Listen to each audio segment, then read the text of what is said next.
For many, seeing Elyos and their wild hairdo was a first. But for others, seeing the Fire Emblem Engage trailer meant something else. The leaked images of Engage back in June featuring the new original characters were in fact true the whole time. In today's video, we revisit those very leaks and reference them back to what was revealed in the game's first trailer. As a heads up, for those uninitiated, the leak did not provide any major story spoilers that the trailer didn't cover itself. The only relevant story or character information the leak has at this point are names and several low-quality character portraits not shown in the trailer. So if you absolutely do not want to risk even being a little spoiled, leave a like and comment, and maybe take a look at other videos on the channel. But we'll go over the timeline of the leaks as well. Regardless if you knew about the leaks, it's still an interesting trail to follow, so let's get started. While rumors of a new Fire Emblem entry, not a remake, technically started back in January of this year from a podcast speculating potential upcoming games, the first potentially accurate and relevant bit of a Fire Emblem leak came from a post on Famiboards from Emily Rogers on June 13th.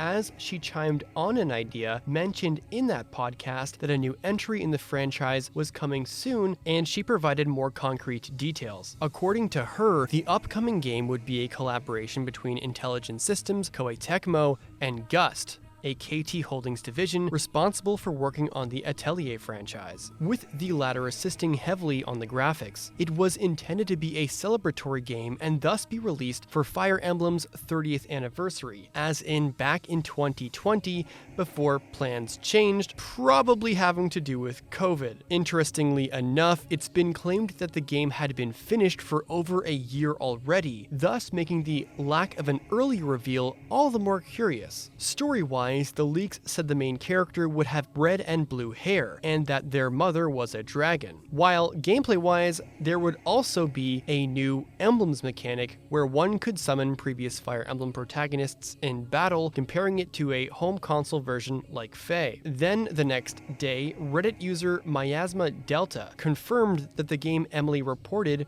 was legit, and also provided more information on Engage, which was still untitled by then. For one, it repurposed some ideas from the cancelled Fire Emblem Wii game, and most importantly, they provided screenshots, old ones by their admission, which is what we'll be looking into for today. These screenshots were translated thanks to Raincloud Grey. According to a screenshot showing the base camp menu, there appears to be a calendar system of sorts as the current time and day is displayed on it. The menu also has the options Emblem Wielder Rings, Preparations, Companions, Equipment, Base Camp Intel, Save System, and Go to the World Map. Another screenshot confirms that supports are back, and like in Three Houses, they appear to go up to A, but there is no word on S ranks yet. It showcases an unrevealed playable paladin named Mobu being capable of supporting Abby, the red-haired mage from the trailer whose English name is still unknown. Vander, Elyos, and two more characters who are too blurry to identify. Curiously, if Abby's class icon is anything to go by, she's in a flying wyvern class. Could this be a clue that the Malignite class from Fates, which could wield axes and magic, could make its return? We're also given a glimpse of some of the playable roster. Of the characters still not revealed officially, we have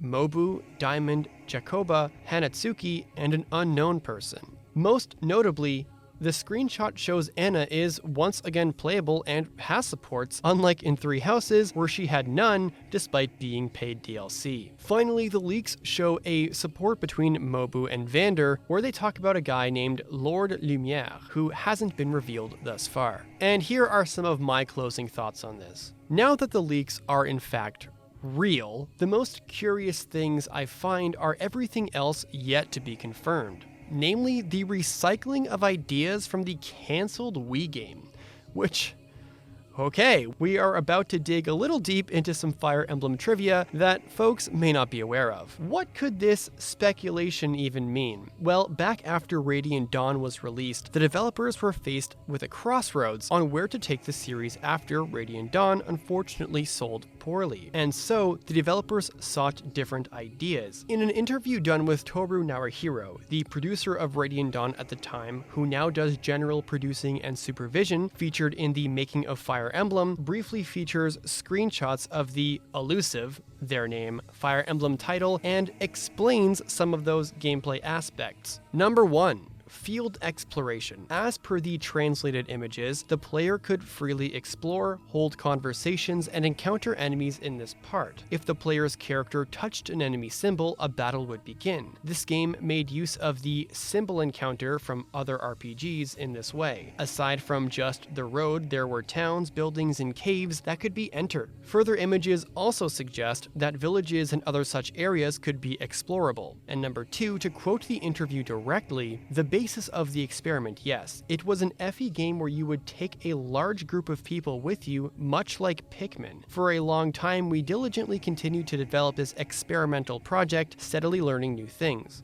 This is all to speculate that if Engage really does intend to borrow parts from the cancelled Wii game, are we to expect exploration like this? Kind of like Shadows of Valentia, but with much more to do? Will there be Pikmin-like mechanics, like telling your soldiers what to do, who to attack, and where to go in some real-time strategy setting? We'll see how that part of the leak plays out, if at all. The leak commentating about Engage being console Fae is a little interesting, since a lot of criticism circulating on Reddit or Twitter, or even my own YouTube comments so far, have been about canning the game as single-player Fae. On that note, it being stated here that the game was finished for over a year and was meant to be released alongside the series' 30th anniversary does recontextualize the plot and direction of this game, at least for me. And for what that's worth, I personally also think that this game's direction is fine. It's a storied franchise with a lot of accomplishments, and I don't think that the direction that this game is taking is a reflection on the series' future. That said, this is considered a mainline game, and so I have high expectations of it being a mainline game. Call me biased or say copium or whatever, but that's just my thoughts so far. And finally, included in this Reddit post was rumors of the infamous FE4 remake. While still just a rumor even in this leak, I have to concede that it does lend itself to a little bit more legitimacy now. But like how I acted with these leaks, I'm just going to choose to wait once again for the official word from Nintendo themselves. Now I have a question for you all, and that is, did you even believe in this leak in the first place?